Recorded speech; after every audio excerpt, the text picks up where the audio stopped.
Introduction. Nimitz-class carriers have been the face of the U.S. Navy. It has been one of the most important assets of the U.S. Armed Forces and has enabled power projection far off from the U.S. homeland. USS Nimitz, lead ship of Nimitz-class, was commissioned in 1975, displacing about 100,000 tons when fully loaded. A Nimitz-class carrier can steam faster than 30 knots, cruise without resupply for 90 days, and launch aircraft to strike targets hundreds of miles away. The Nimitz design has accommodated many new technologies over the decades, but its ability to accept the most recent technical advances is limited. Major limitations include limited electrical power generation and increased weight due to upgrades, which eats into ship stability. Ford-class supercarriers are being built to replace some of the United States Navy's existing Nimitz-class carriers from 2016. The first ship of this class is Gerald R. Ford. The ship of this class is expected to be in service with the U.S. Navy till 2065. The carriers have been envisaged to be more efficient and future-proof. Ford-class is exploiting the latest technological advances in shipbuilding area and feature a huge number of improvements over the Nimitz-class.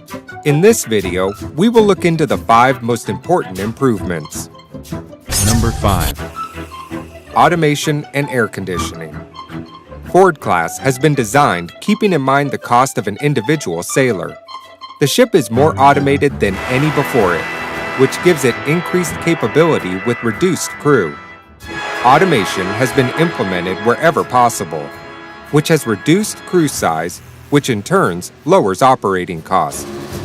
Ford-class carriers total of only 2,600 sailors, about 700 fewer than a Nimitz-class.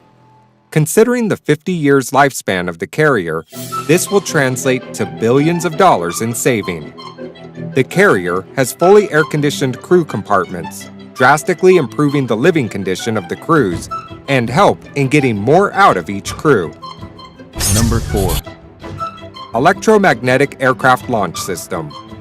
Nimitz-class carriers got planes moving for takeoff using steam-actuated catapults. The system required a lot of steam piping, a large condensate return, and tons of fresh water. They also have a lot of maintenance issues.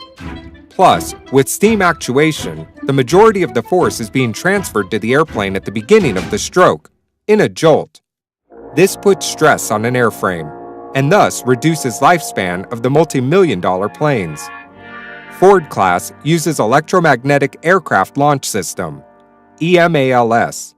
The system uses linear induction motor with an electric current to generate a magnetic field.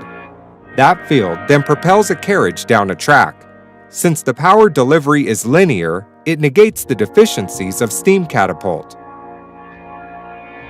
Number 3. More power and better efficiency. The heart of any aircraft carriers is the nuclear reactors, which provide the required power. Ford-class has newly designed reactors. 2 Bechtel A1B nuclear reactors are installed on each Ford-class carrier.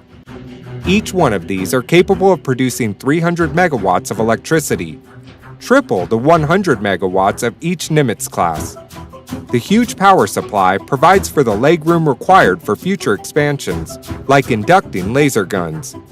Also, compared to the Nimitz-class reactor, the Ford reactor have about half as many valves, piping, major pumps, condensers, and generators, which reduced maintenance costs and lower space requirements. Number 2. Improved radar. Ford-class has an integrative active electronically scanned array search and tracking radar system. The dual-band radar, DBR, utilizes a multi-tier, dual-band tracker, which consists of an X-band tracker, an S-band tracker, and a central tracker. The central tracker merges the 2 signals to provide a comprehensive situational awareness.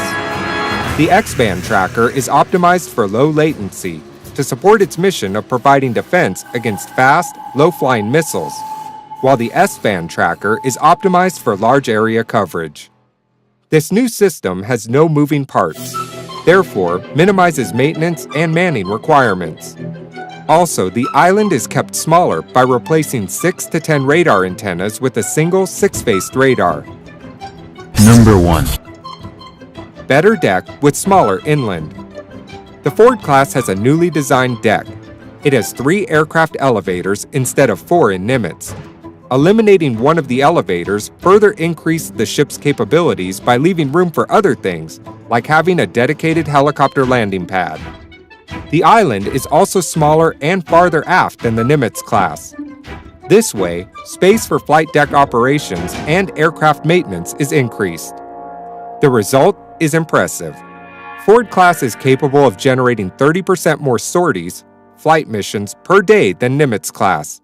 This is huge gain since the offensive as well as defensive capabilities of the carrier gets a major lift. The increased open spaces also provide for great transformational potential, like the ability to install directed energy weapons and deployment of unmanned aircrafts in future. Thanks for watching. Subscribe for more videos like this. Hit the like button if you find the video interesting. Kindly provide your feedback in the comment section. This will help us improve.